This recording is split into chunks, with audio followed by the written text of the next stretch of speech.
Thank you very much, President Duffy. We have missed you on the rostrum these last few weeks, but I look forward to seeing you preside over that very important vote when there is a passage of marriage equality. There are some who doubted we would get there.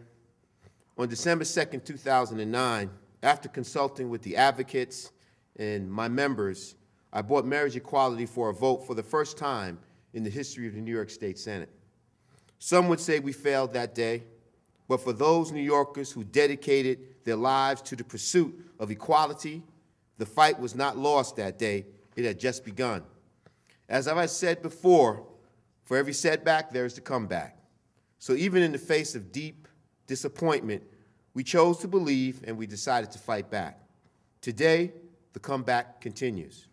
We are 3 steps closer, and I repeat, 3 steps closer to equality for all New Yorkers, and we have 3 left to go. This is a moment in history we can all be proud of.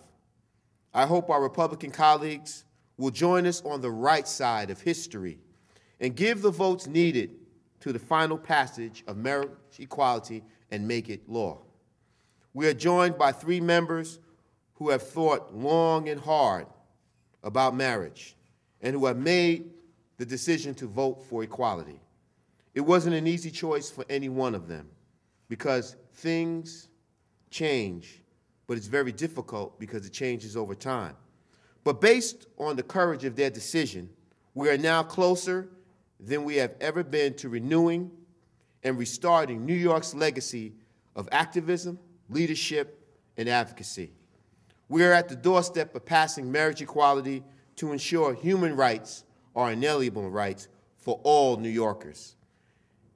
And while I'm not a prophet, I'm an eternal optimist, and I am confident that we will get the rest of the way. I want to thank 3 of my colleagues, Senator Addabbo, Senator Shirley Huntley, and Senator Carl Kruger for their courage. Over the past year, I have had deep personal conversations with each one of them about this bill. I know the journey they have gone through was not easy, but nothing that truly matters is ever easy. You have my personal thanks for trusting me and your colleagues with your support for this historic legislation. Today would not have been possible without the support and strong leadership of Governor Andrew Cuomo, who this time doesn't have to tug on my jacket. He has made passing marriage equality a personal commitment and deserves the credit for continuing to push for its passage.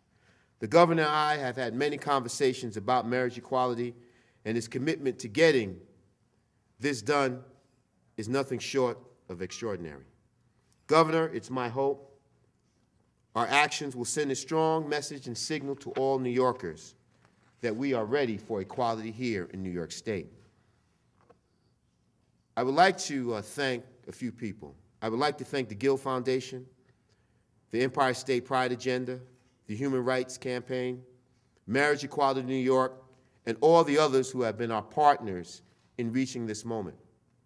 I also want to thank Mayor Bloomberg and Council Speaker Christine Quinn, who's in the crowd, and you have truly been a champion on this issue. And saving the best for last, I would like to thank my dear friend and my colleague, Senator Tom Dwayne. No one in the Senate has done more than Tom Dwayne to lead the fight for equality, the fight for dignity, the fight for gender, the HIV rent cap, or funding for research and health programs. He has truly been our moral compass, the champion of the least, the last, and the lost. Anyone who has heard Tom speak knows he doesn't just change votes, he changes hearts and minds. He has changed the way we work together, the way we see each other, and the way we respect and love one another. I am proud to call him my friend, and in the fight for marriage equality, my leader. Tom, where you at? I want to thank you very much. I'm proud to stand here today as we take 3 more steps towards equality that I hope will provide the momentum for that final leap we need to deliver equality for all New Yorkers. And now, I would like to present my dear friend, my colleague, Senator Joe Addabbo.